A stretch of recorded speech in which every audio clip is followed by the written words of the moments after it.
Guzman, you're blessed. Huh? 1,000 pesos. Thank you very much. Anyone else have more money? Just line up here, line up. A while ago, I don't know how, but now that you see this, okay. By the way, that's only fake money, huh? That's only fake money. That's only a magic trick. All right. So, God's part and our part. When it comes to God's part, what is God's part? God, number one, is the? Yes, God is the one. Number two, God is the? Controller, yes. And number three, God is the? Provider. Very good. God is the provider. Just remember OCP. OCP. Owner, controller, provider. Now, our part. What is that you and I should do? When it comes to our part, we must be faithful with what God, with the amount God has given us. Little or a lot. Number two, we must be faithful with what God has given us, or He will take it away. And number three, we must be faithful with the use of another's possessions. With another's possessions. Friends, again, you have to do your part. No one can do this for you. God will not hold your wife accountable for what you need to do, and vice versa. So, ask yourself today, am I faithful with what God has given me? Am I faithful? Because if not, He's going to take it away. And He's looking at your life in all areas. Let's look at point number three. In your manuals, there's a checklist, 21 things, 21 rules that we must live by. Point number three is make a list of short-term and long-term financial goals for your future. Make a list of long-term financial goals for your future. This is where we do practical things. I don't want you to sit there and just think in your mind, okay, I'm learning these things in your mind. This is where you put applications to truth. Okay? Proverbs 16 verse 13 says, everyone, commit your works to the Lord and your plans will be established. In page 5 to 8. In page 5 to 8. Can I borrow the workbook, please? When it comes to long-term goals. Thank you. Look at the page 5. On the very top is your giving goals. Would like to give blank percent of my income. Put the date there, whatever your date is. Other giving goals. Contribute 1,000 pesos to World Missions Fund over the next 6 months.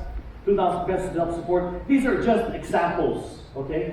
You can think of whatever it is that you want to do when it comes to giving goals. Come up with your own ideas, how God touches your heart, it's up to you.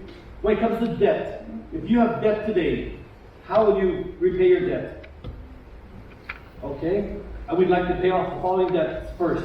Your credit cards, etc. Educational goals. If you have young children today, and they're going to go to college, maybe 5 years, 10 years from now, are you already preparing a college fund for them? Are you setting aside money for them to pay for their tuition?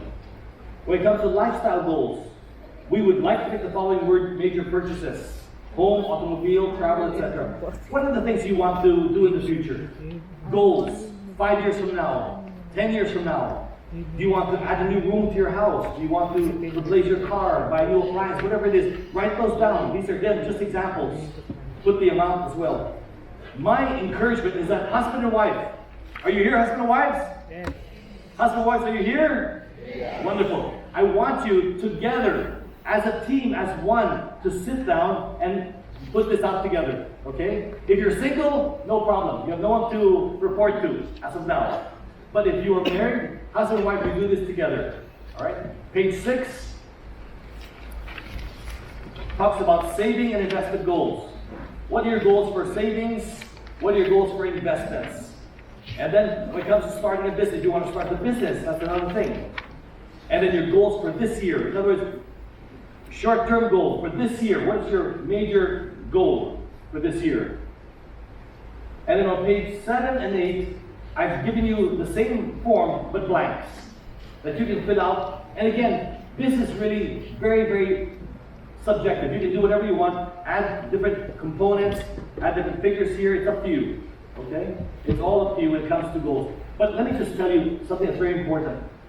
You need to make goals. If you don't make any goals, you won't get anywhere. Okay?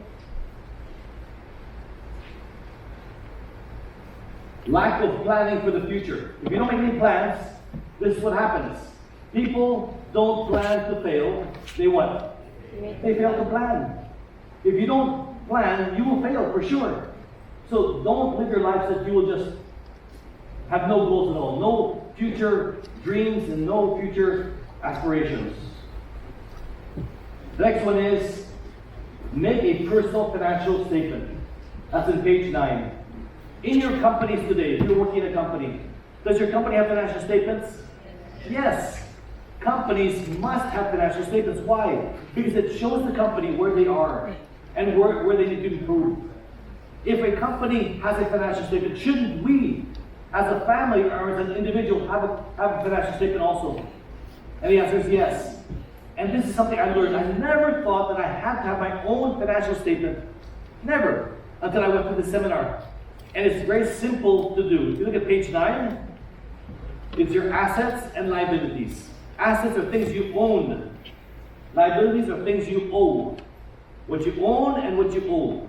And I put down many, many categories here. Some of these categories I don't even have. But I put it all just in case you have it. Okay? So you put there your cash on hand, or in your checking account, your special savings, because checking accounts sometimes have cash checking accounts. Special savings, stocks and bonds, life insurance, home, real estate properties, jewelry, vehicles, furniture, etc., all the way down. And then you can add whatever else you have that is not in this list. What we did with my wife is we went throughout the house one day. We went all around the house and said, okay, how much is this? If we were to sell this today, how much would it be worth? If we were to sell this, how much would it be worth? We looked at our bank account. How much money do we have? So everything we have in our home, in our possession, we put a value to it. And we made that list of assets. How much we own. Okay? Now again, God owns everything, but it's us who are stewards of it for the moment. And then, pagdating dito sa liabilities, what are the things we owe others? I put here current bills, credit card debt, automobile loans, real estate mortgage, personal debt to others, business loans, education loans, medical bills, etc. So you put all the mga utang nyo dito under liabilities. And then you subtract your liabilities from your assets to get your personal net value. And guess what? Most of the time, like us, it was negative. We owe more than we own. And we said, ano to? We have so much utang. And that's our life. We have so much utang. So what do? We have to say, well, we have to change it. We have to turn it around. And that's what I'll tell you in the next lesson about getting out of debt. But it's good to see where you are today. This is the starting point. A lot of times it hurts to see where you are. I don't want to see where I am, but it's good to have that first starting point. It's a picture of my earning today. Even if I'm in the top 10% rich of the world, diba? I still have utang, and I still have this situation. So I encourage you, this will only take at the most maybe 3-4 hours to work out. For some of you, maybe less. So spend a few moments, husband and wife. The first thing you can do, tomorrow or Monday, you can do this together. Okay? Singles, you can do this also likewise. Come up with your goals, your long-term plan, and then also your personal financial statement. Now, in your financial statement, here's the major things. Cash in the bank, home, car, assets, etc. And then liabilities, credit card, vehicle loan, personal debts, etc. You subtract the liabilities from assets, you get your net worth. You get your net worth. Number 4. Can you all say this? Give to the Lord all you can give. Now, this is an area that many people don't talk about when it comes to financial seminars.